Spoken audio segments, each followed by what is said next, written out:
Hi, everyone. Welcome to this week's Weekly Notice with Andy Ngo. Today is the 8th of September, and this is episode 24. Please leave your questions and comments for me throughout the live stream, and I'll get to it later on in the show. Thank you for joining me this evening. I'll get to the big news of today, which is that Queen Elizabeth II had passed away. I wanted to talk about that a little bit. It's monarchy is not part of my beat, but I have in the summer, if you were watching my weekly notice, you may remember one of the episodes I talked about how I got to see some of the Jubilee activities for the first time in my life and got a better understanding of why the monarchy is so important to British identity and why, for so many people, the life of the Queen is celebrated. Today, the 96-year-old monarch passed away at her palace in Scotland, surrounded by her family. Earlier in the day, the palace had put out an official statement that the Queen was physically unwell. And usually the palace does not release very many statements. So the fact that they did comment on her health was what was not being stated is that she was gravely ill. And several hours after that, it was officially announced that she had passed. 96 years old. She spent 70 years reigning as a monarch of the United Kingdom and the Commonwealth countries. I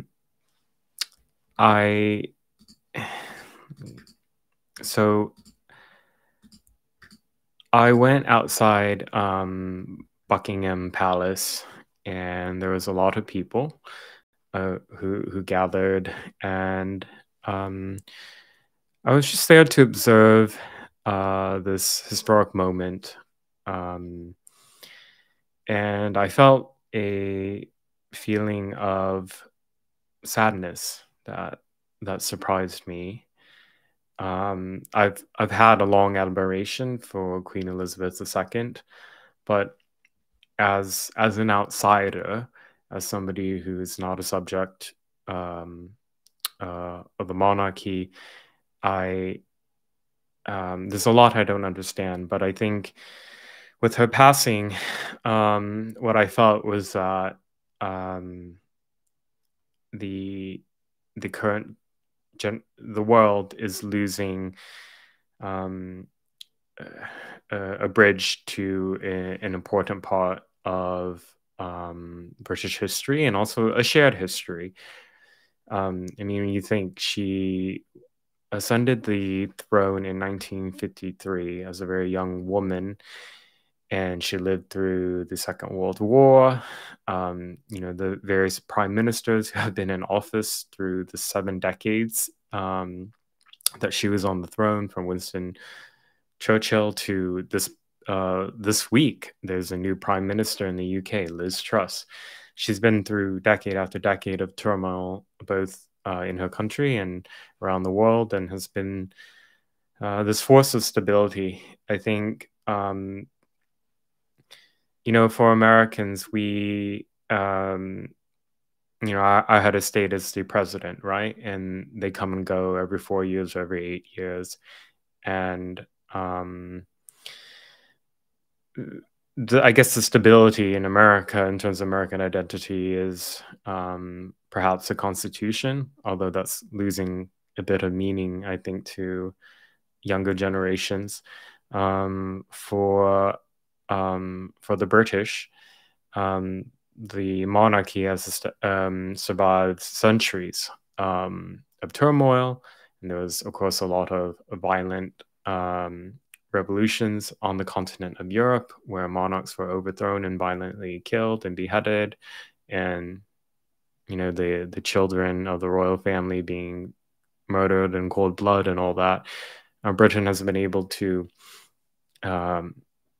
avoid pretty much all that. There was one monarch, one king in history, King Charles the First, I think, who was beheaded. But other than him, there's been a lot of stability. And with her gone, I think now with the King Charles the Third, he kind of represents the new face of the British monarchy, which is one that is more overtly political. And you see this with even Prince William and Prince Harry. They're very much about, we'll talk about our feelings in the open. We'll talk about mental health. We'll talk about climate change and all that. And these are all the things that Queen Elizabeth II avoided. And so, yeah, being outside the palace earlier today, there was, as the crowd gathered, there was a rainbow that appeared. It had rained on and off throughout the day. And I took this photograph right outside the gates of the Buckingham Palace. And I didn't notice this until like later when I was looking through my phone, but when I took a picture that was wider out, there was a double rainbow. There were some people there who interpreted this as representing to them Queen Elizabeth and also Prince Philip. Prince Philip was her husband, who died in late 2021, I believe it was. So yeah. Yeah, so I just wanted to reflect on that a bit. And then, most of my audience is American. I talk about American issues on this show, but I would be curious to think what, those who are watching now think of the legacy of the Queen. And on social media, there are a lot of quite horrific messages, I would say, from the left and Antifa, really celebrating the Queen's death and viewing her as symbolizing all the things they hate, like colonialism, racism, and yeah, I mean, that's kind of, they don't really have much class whenever often when somebody dies, who, even if you disagree with what you think they represent or how various political decisions they made in their life, you still have a sense of respect overall for what they've done. But with the left and far left, there's no respect for any of that. In fact, it's about wedging in, the blade where it can hurt the most. And so, yeah, they relish in death quite often. So, okay, so back to the American news and crime reporting. This week, there were some developments to a pretty shocking case outside that happened in the Las Vegas area. So I'm going to pull up the police statement from Las Vegas police.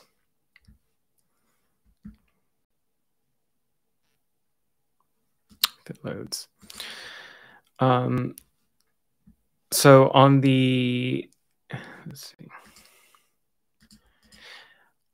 On the 3rd of September, a journalist in Las Vegas named Jeff German was found brutally stabbed to death. And he was an investigative reporter for the Las Vegas Review Journal. Murderous violence against journalists in America is quite rare, though it does happen sometimes. And the nature of how Jeff German was killed was quite horrific, being stabbed repeatedly until he died. And the development that what was quite surprising is then when it was reported that a Democrat county official in Las Vegas was being investigated for the murder. And he has actually, this man here, Robert Tells, he has since been arrested and charged over the murder of the reporter. This is his booking photo here. And this is a photo that earlier released by Las Vegas police of the murder suspect. You can see this suspect was dressed very bizarrely in that hat, and the similar looking hat, maybe the same hat, was found by law enforcement that, and it was all cut up or ripped up. When the murder of the journalist was first announced, there were people on the left and Antifa who made speculations that maybe it was somebody on the right who did it, that it was somebody with Oath Keepers, somebody who's a Trump supporter. There is a academic who does a left-wing academic who does research on extremism. By extremism, it's only right-wing extremism, Brian Levin. And so he tweeted out terrible news. He was also working on a story on Oath Keepers who were trading calls. And so this helped spread quite wild speculation. I'll pull up the tweet here. You see it had over 3,000 likes, over 1,700 retweets. And there were those who, speculated basically and inaccurately that the murder had something to do with a right-winger. And in fact, it was a Democrat official. Robert Tells, so the police haven't said what a motive has been, but Robert Tells had tweeted at the journalist that he allegedly murdered quite a bit. He was very upset that the journalist was investigating him, had written some reports. Robert Tells had also recently lost primary for his position. So, it may have something to do with the fact that he was angry about the reporter uncovering things about him that he didn't want out there, such as those who walked around him complaining and alleging that he was unethical in his work, that he allegedly had an affair, and that he was a bully. That may or may not have contributed, that reporting may or may not have contributed to him losing the election, but he certainly had a chip on his shoulder against this reporter who's now deceased. So the reporting that you see now a lot, and here, by the way, here's a video that's quite interesting, which shot by a journalist named Brian. So shortly before the arrest of the Democrat official, some journalists did try to interview him, and this was his response. Can you comment? This murder? Did you do this? Tell us anything? Why did police tow away your vehicle? Do you have a comment?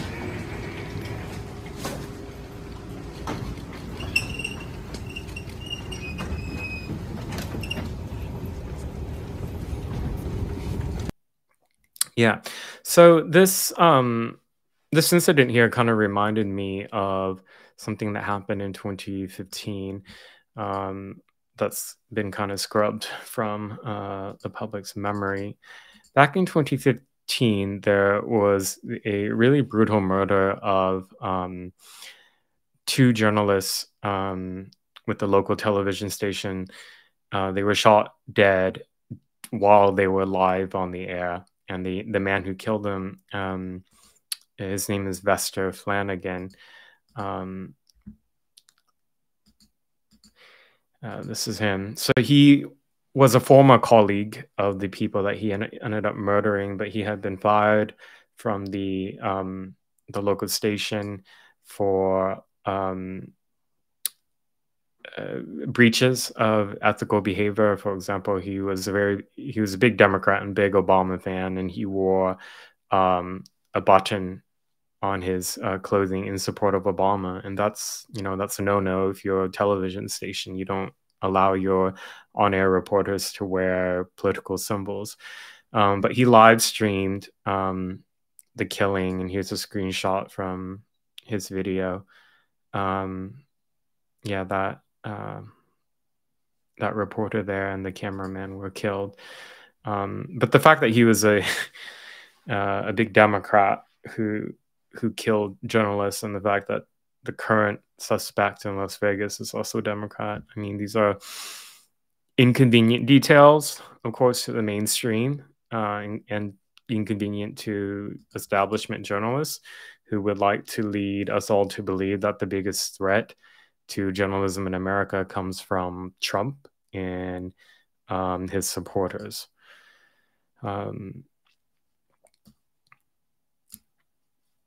And a really bizarre, shocking, horrific thing that happened yesterday, the 7th of September, out of Memphis. I have to discuss that. So this individual, and this is my report on my locals, ngo.locals.com. You can come and support me there, by the way, if you want to contribute to me being able to do my journalism. For those who are coming in late, by the way, leave your questions and comments. They are an integral part of weekly notice. Okay. So this man here, Ezekiel Kelly, is the 19-year-old man.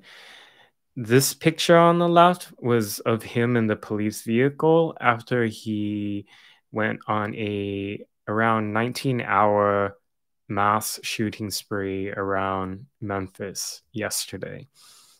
He allegedly murdered 4 people and injured 3 others, and he live streamed parts of it on Facebook. And this screenshot on the right here is from one of his videos of him just before he shot a victim.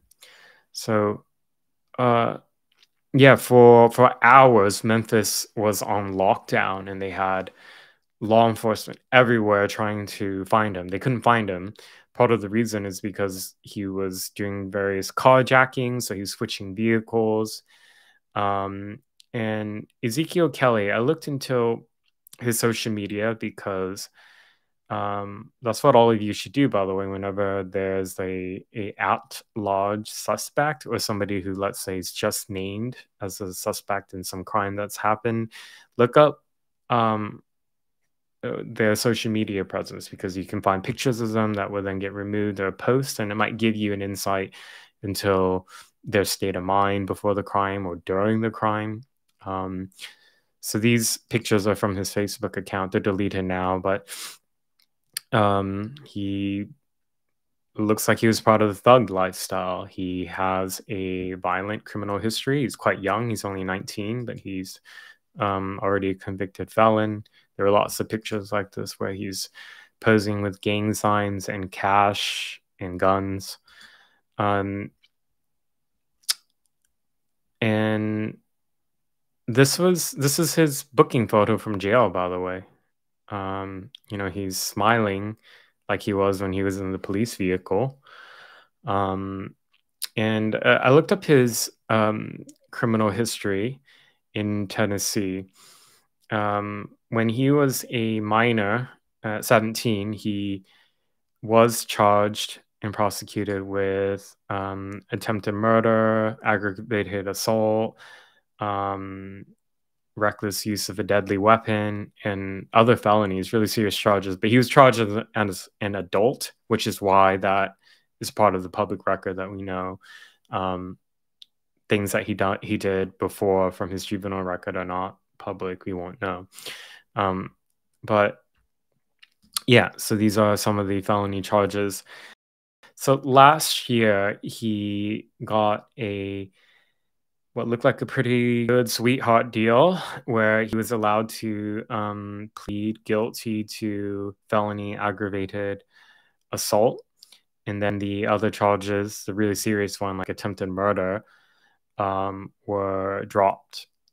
And so in April of last year, Ezekiel Kelly was convicted and sentenced to 3 years in prison.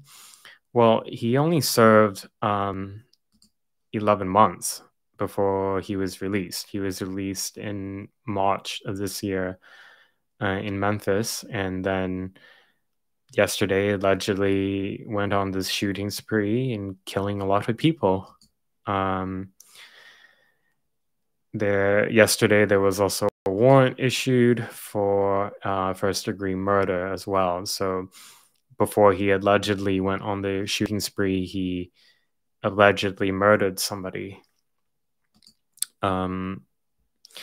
Memphis has a lot of violent criminality, but it's in the news a lot this week just because in addition to this incident, law enforcement this week identified the body of a missing woman, Eliza Fletcher. She's on the right. She was abducted near the University of Memphis campus when she was going on a morning jog. She's a young mother of two toddlers, and the man on the left, Cleotha Abstinence, is the suspect in her killing.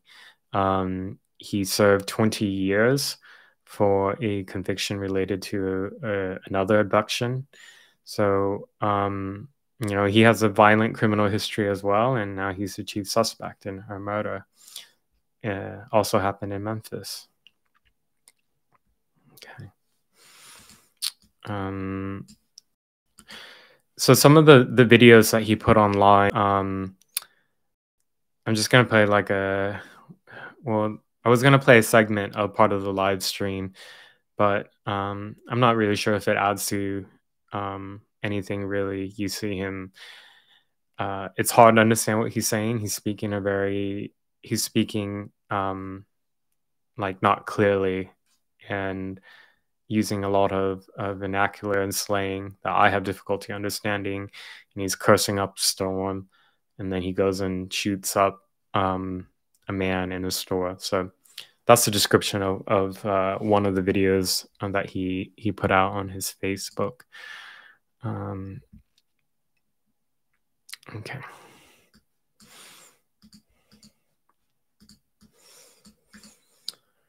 I didn't follow the case of Eliza Fletcher very closely, but this is a picture of her. Yeah, so this was published in the press, but it was from her public Facebook page. So she leaves behind 2 young children, and this is her husband. She's also an heiress to a very, very wealthy family. So it remains to be seen what are the potential motives of her abduction and murder. I don't know if that's been publicly stated yet. But I think what happened here in Memphis is it's part of a larger crime surge that we've seen in America since 2020. And you can probably trace the roots back to 2015 after Michael Brown died, and there was a whole lot of rioting and violence and demonization of law enforcement and empowerment of criminals. It's from coast to coast, we are experiencing in the United States increased numbers of murders and of shootings and just violent criminality and lawlessness, really. my city of Portland has been one of the worst affected. I mean, before 2020, Portland, for a city of its size, was very, very peaceful. Had really low homicide numbers. We're talking maybe averaging 30 a year. Now it's nearly triple that. And last year, Portland had its all-time record in all of its history for homicides. And where Portland is now, it's on track to meet or beat that record that was set last year. And this is in the context of police numbers being at historic lows. And even though police were refunded after they were defunded in Portland, they're not able to bring in enough recruits to make up for the ones that have left and are leaving, either through transferring to other police departments or taking early retirement or resigning. And yeah, I say over and over, this is the legacy of BLM and Antifa. It's more dead people, and particularly more dead Black and brown people. But they will never admit it, even in the face of the facts and the data. They have a belief that the reason why their utopia, why we're not closer to their utopian vision, is the fact that they haven't been able to have full control, full power of everything, which is quite chilling, actually, because what they're saying is all the death and murder and misery that you witness is only because only part of our vision was realized, not all of it. So you can imagine what it would be like if they had the full reins of power. In some ways, they got to experience that on a smaller scale with the Capitol Hill Autonomous Zone in Seattle. In 2020, they also had, by the way, I write about that in my book. I was there on the ground undercover.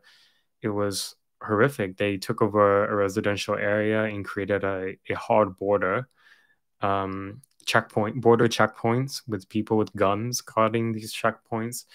They forced the police to evacuate from there, and there were multiple shootings, multiple people who were killed, including a child.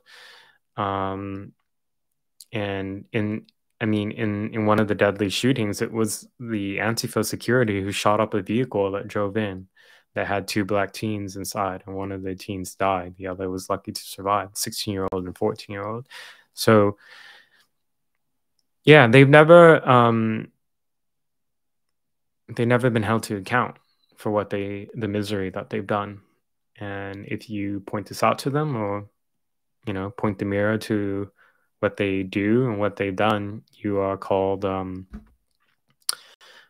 fascist, right, or far right, or a liar. Which is why they take so much effort to try to censor me, try to get me banned off social media, try to get me banned off being able to earn any income, getting me kicked off Patreon or any of these other crowdfunding sites, trying to make it so that news sites won't publish my reports. It's because they want to keep you in the dark about what they do. Okay. Questions and comments, keep them coming, please. Okay. So a big investigation that I had been working on, that was published on the Post Millennial this week, was into a child sex predator suspect who was caught in a sex sting in Washington County, which is a county right next to Portland. When I looked at this was the part of the press release that the sheriff's office in Washington County put out. I looked at these names and these faces, and one of them stood out to me, and that is the one in the upper right, Aubrey Quinn Ward. You may remember that one of the things that I did every night for months in 2020 was to get the booking photos and names of those who were arrested at the Antifa riots in Portland. It's to keep a public record of those who were at the riots. And as we all know, almost all of them face no prosecution because of the district attorney's office. And so the only record of their presence there and alleged involvement in violent crimes is really through my Twitter account. And so the name and face Aubrey Quinn Ward I recognized right away because he was somebody who had been arrested at multiple riots in 2020. He was charged with both together with those separate instances, and the cases were dropped by the district attorney's office as a matter of their policy, which under Mike Schmidt, as soon as he came into office, made a formal policy that those charged with felony rioting and a whole list of other crimes would not be prosecuted. And that really, really empowered the rioters, by the way. So, yeah, but these are some of the mugshots from a few years ago of Aubrey Quinn Ward. He is a 25-year-old man who allegedly traveled to meet what he thought would be a child for sex in a parking lot in Beaverton, which is a city next to Portland. But instead, he was arrested by law enforcement. He was there were 4 other men who were arrested as a part of this child predator sting targeting online pedophiles by the sheriff's office in Washington County. I was able to obtain some of the court documents. I'll talk about that in a bit. I'll scroll up. But these are some of my old tweets about him, by the way. July 18, 2020, wrote about his arrest. So he studied ethnic studies at University of Oregon. Ethnic studies is one of the academic disciplines where critical race theory forms the main theory that underpins a lot of their claims and hypotheses. It's a grievance study. He was also, once upon a time, a canvasser for the now Oregon governor, Kate Brown. He was also a canvasser for Bernie Sanders back in 2016 when Bernie ran for president then. Here's an older photo of him from his Facebook. So in my investigation, I talked about the times that he was arrested. One of them on July 17, 2020, which was the 50th straight night of rioting. He was among those who were arrested after rioters had blocked the exits on the federal courthouse that they were trying to burn down, and also the Justice Center. And he was charged with felony rioting, escaping from police, resisting arrest, interfering with officers, and disorderly conduct. Those charges normally would have put together a bail that was $36,500, but his bail was waived and he was quickly released, and then the case was dropped by the DA's office. And then he returned to the riots and he was arrested again on the 25th of August. At that time, Antifa had gathered outside the police union hall in North Portland, and they set multiple fires. And this is a union hall that's right next to a residential area, so there was risk. And this was during a dry time where there was risk of fire spreading. So, Antifa could have burned down the houses that were right by all these, by where they were setting the arson. There was video at the time that recorded him trying to escape on foot, but he was taken to the ground. He's wearing a mask. He was charged with felony rioting and other misdemeanors, and that was dropped by the office of District Attorney Mike Schmidt. I did contact the DA's office for my report here to inquire about why those cases were dropped, and they wrote to me, quote, there was not proof beyond a reasonable doubt, unquote, to merit prosecution. This was a press release from one of the times he was arrested. Demonstration quickly began after multiple arson fires to buildings. He was my tweet at the time with his mugshot on the right here. So there's a family member of his as well, Kaylin Quinn Ward, a trans female to male person who was also arrested at one of the riots. So we often see, as we do with jihadists, that extremism runs in the family. On his social media, he was a big fan of Rose City Antifa. Here, this is a screenshot from his Facebook likes. He's also a big fan of Portland's Resistance, which was a anti-Trump, Antifa adjacent far-left group that was set up after Trump won election, and one of the group's co-founders, was convicted on child sex crimes a few years ago. So, yeah, back to here's the thing. He was arrested on the 2nd of September, and then he was released the next day without bail. This is a Oregon judge who released him on his own recognizance on these felony sex crimes. So he was charged with, what is it?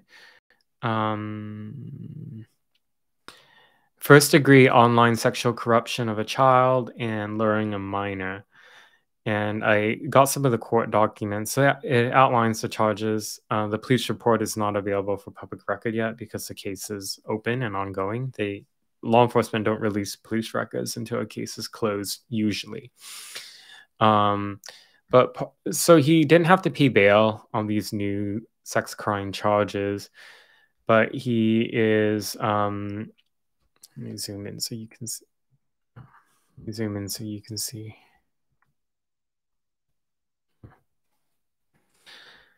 So the judge ordered him to not have any contact with minors.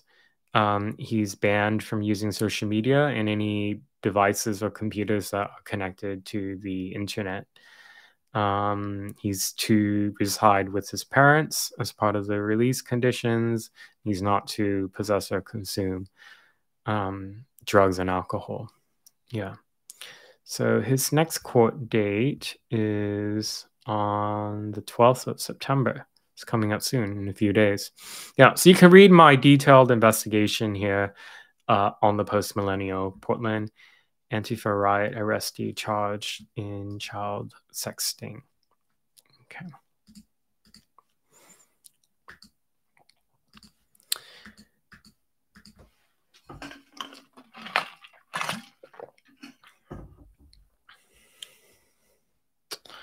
Continue leaving me your questions and comments, please.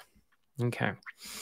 So in July, if you watch Weekly Notice, you might remember that I talked a lot about the case out of Cider Riot because there were two conservative activists who, actually three, excuse me, who were prosecuted for felony rioting from this incident outside an Antifa pub in Portland that had since closed and shut down, Cider Riot.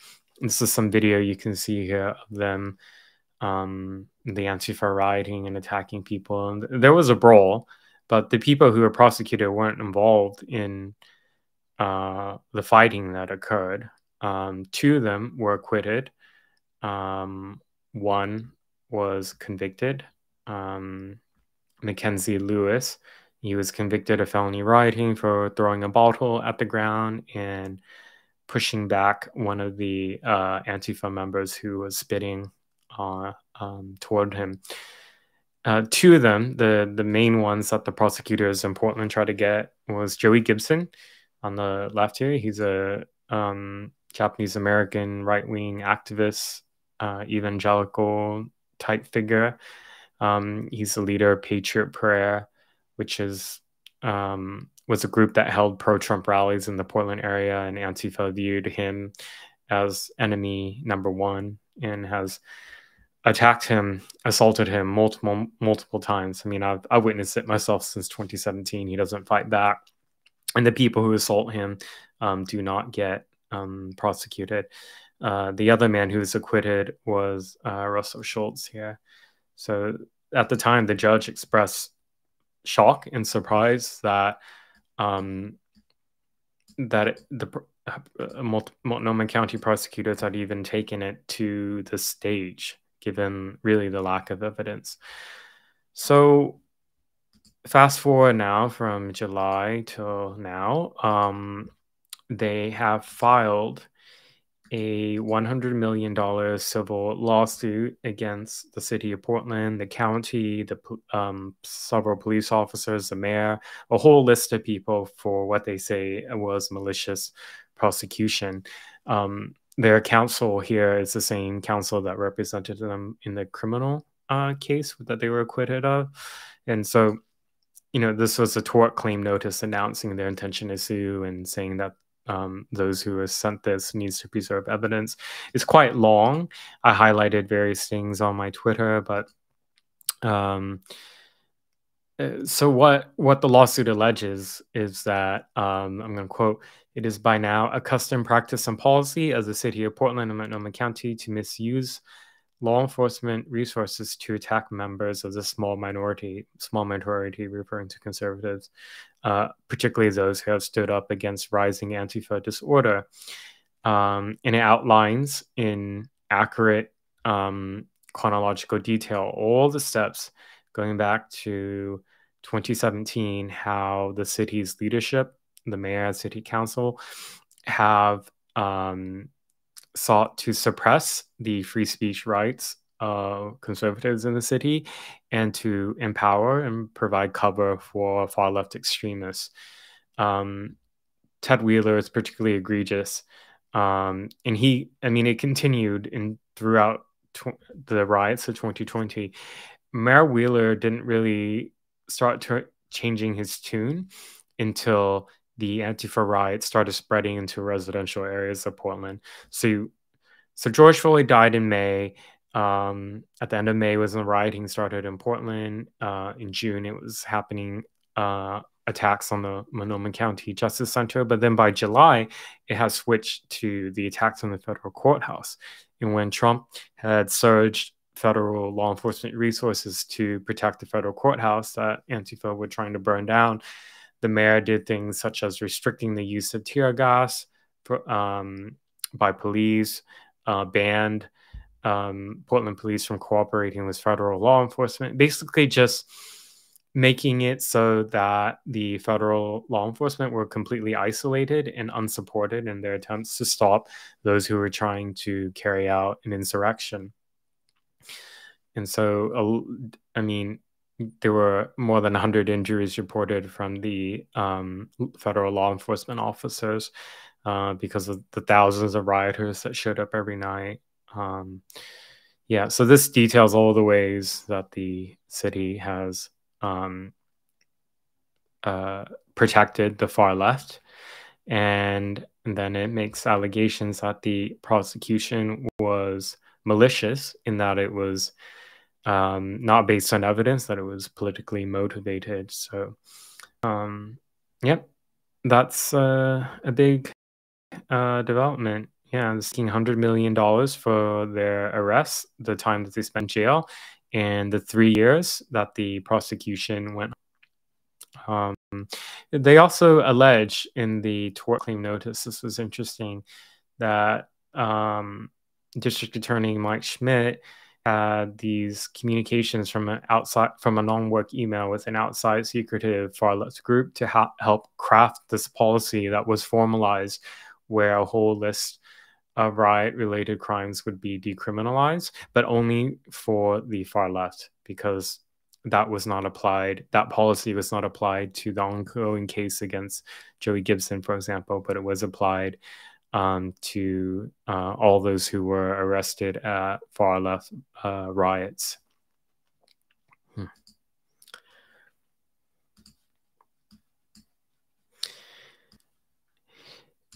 Last week, I talked about my reporting that went in Newsweek about how a preschool teacher in Portland, how I investigated his social media, and there were all these posts about him talking about being horny and high and drunk at work, and there were a number of disturbing posts about how he just had these uncontrollable sex feelings at his job. And after my as part of my investigation, I reached out to the Oregon Department of Education for comment, because he was registered to care for children, and they carried out their own investigation and suspended him from being around children for 5 years in an emergency order. He can request a hearing on that within 90 days. As far as I know, he hasn't yet.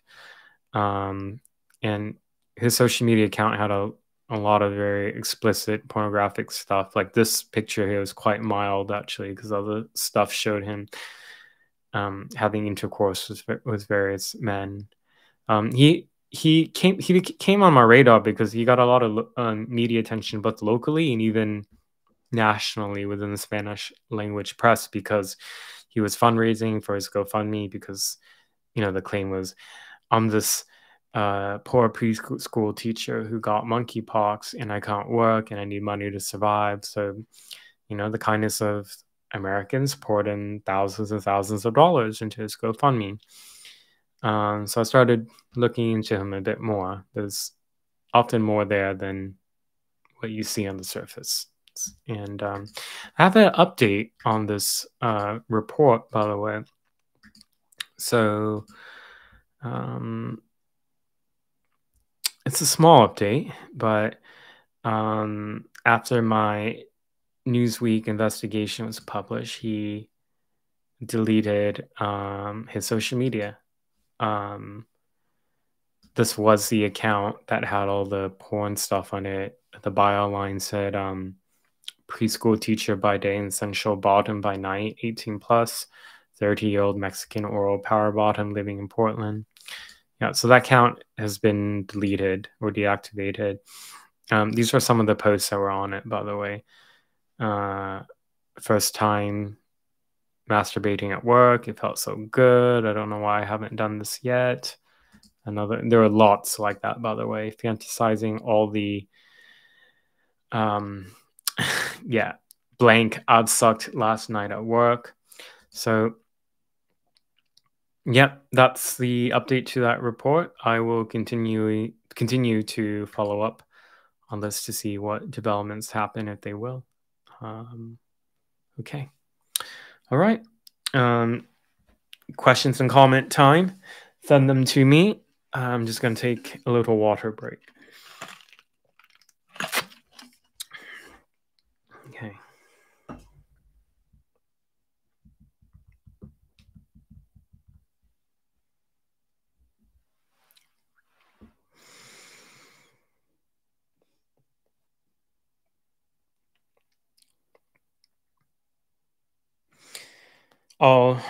I'm just reviewing some of the questions and comments right here, but I'll get to it in a bit because there are some people who are still sending stuff right now. So let's just talk about some other stuff that's going on in my life. My book Unmasked, by the way, if you didn't know, it's already been it's been translated into French, was the first language, and then it's also in Spanish, and there are some other translations in the works. So obviously, if you're watching this, you would understand and read English. But if you have family, for example, who are French or Spanish speakers, those translated versions are available, and the links are, if you go in my bio, there's my link tree, and then you can see all the links for places you can buy stuff, buy my book and my translations. I'm also going to talk about, I've been uploading my old weekly notice live streams to a YouTube channel. So if you haven't already, please follow my, let's see. It's called Andy No Live. I'll pull up a page where you can see it.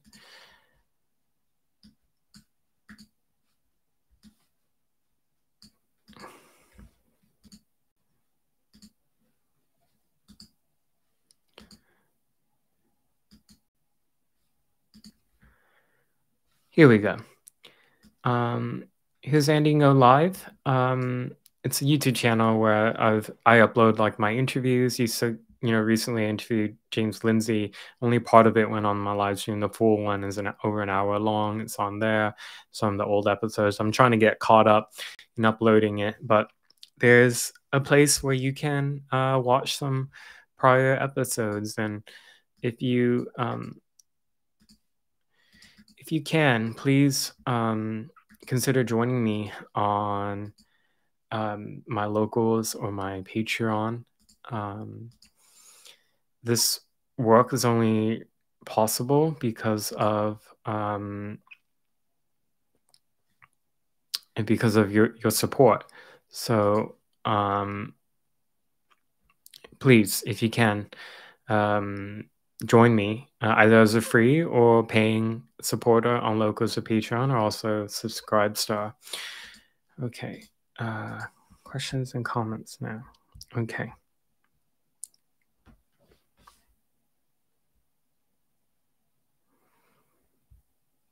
So Burning Orchids asked me a question about my Newsweek report on Marco Reyes Rojas. This person asked, did they say whether or not they review social media of their teachers? So I'm assuming they is referring to the place where the Marco worked until he was suspended, not by the preschool, but by the state. So he worked at the Fruit and Flower Child Care Center in Portland. They have a few campuses. And as I write in my report, they were completely, when I called them, unhelpful in their responses. They obviously did not want to speak to me. And then when I asked questions about if Marco works there, they wouldn't confirm or deny that. The director that I spoke with wouldn't even say her name. So there's just a lack of transparency for a place that cares for children. I think that should be concerning to the public. So I did not get the opportunity to ask them if they reviewed social media of their teachers. I'm assuming not, if they didn't know this about Marco. But also, yeah, they have not, and as far as I know, they haven't issued any public statements, by the way, since my report came out. So, they haven't been showing any contrition.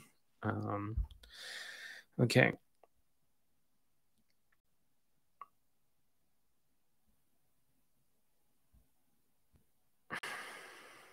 Magpie asks, can Portland and Oregon be saved? It is especially the Portland residents.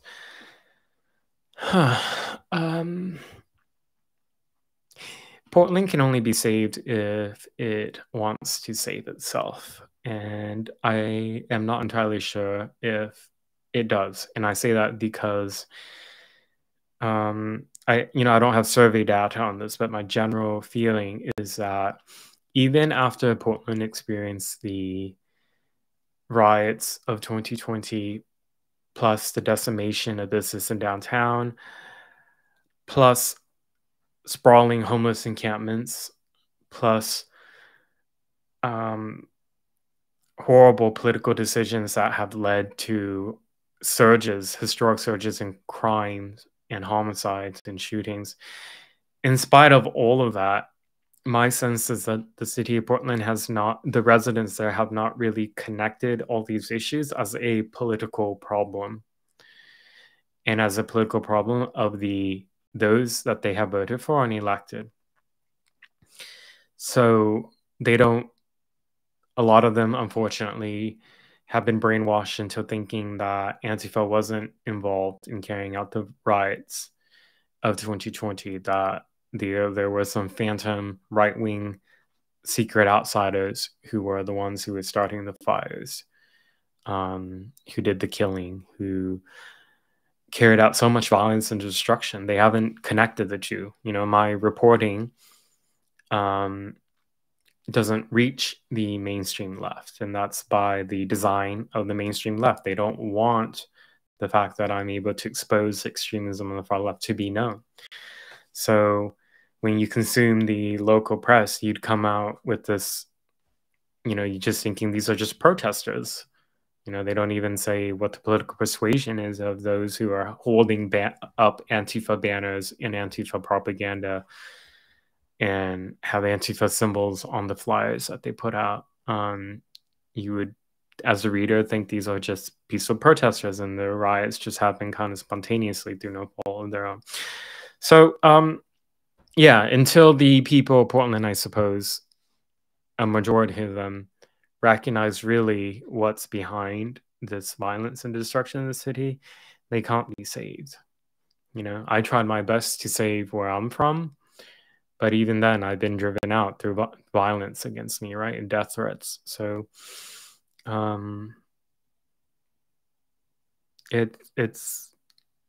it's really sad because there are a lot of really good people there who don't deserve this. And there are those who recognize clearly what's happening to their neighborhoods, but their voices are a minority and they're silenced and they're threatened into silence as well. So, and then we don't have journalists who are brave enough to really report honestly about what's happening. So the public are kept uninformed and misinformed and disinformed.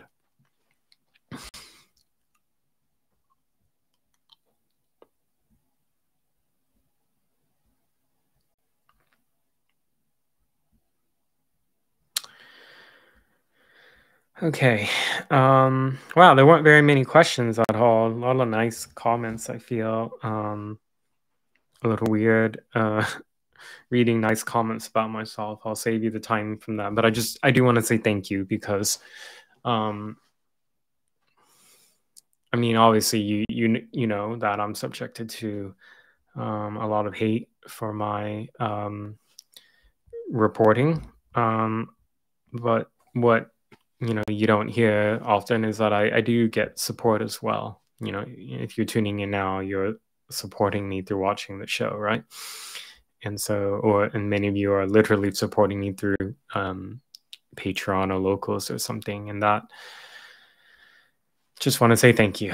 I think with a lot of young people in America, we don't hear thank you enough. Yesterday I did an interview with Alex Stein. So he's a comedian who's rose to fame for he would go to city council meetings that are recorded as part of the public record and would take on the persona and characters of different people to lampoon the far left. But there's a serious side of him. I think he does some of his camera work has been really good documenting far left extremism. And I was interviewed by him he was a guest host on OAN yesterday. So I'm just going to play a little bit of that interview.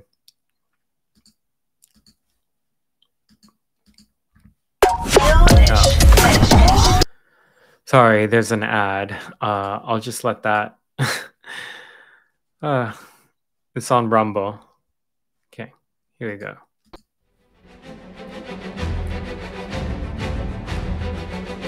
Welcome back. Yesterday we told you about the armed Antifa that showed up at the kid-friendly drag show that took place in Roanoke, Texas recently.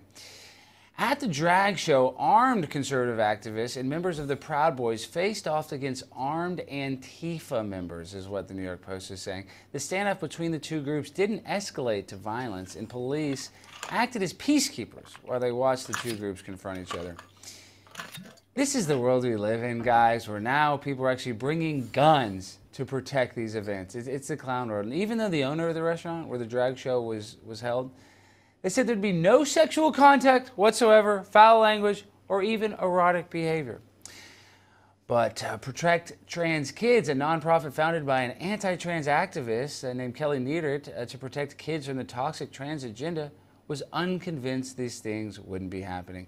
The nonprofit urged supporters to show up at the show, and this is what led to the two groups having the armed standoff. And while it's surprising the situation didn't escalate to the violence, because that's what this is, guys, it's violent. You have people on multiple antidepressants going insane for the Ukraine, And these leftist groups, they want a left-wing version of Kyle Rittenhouse.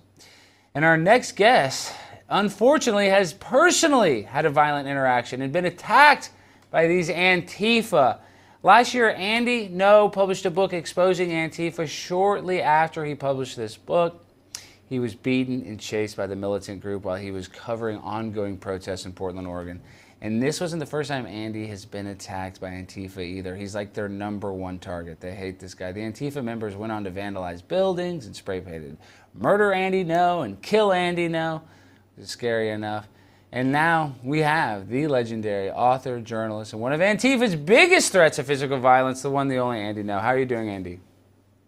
I'm okay. Thank you for having me on, Alex. Well, have things calmed down? Because I know when you first got attacked, that was a big deal, but are you still living fear, or are you putting yourself less out there? Because I'm telling you, I go to these events, I'm now starting to get more nervous that I might get attacked, and you have a much bigger following than me, so I'm sure you're even much bigger target than I am.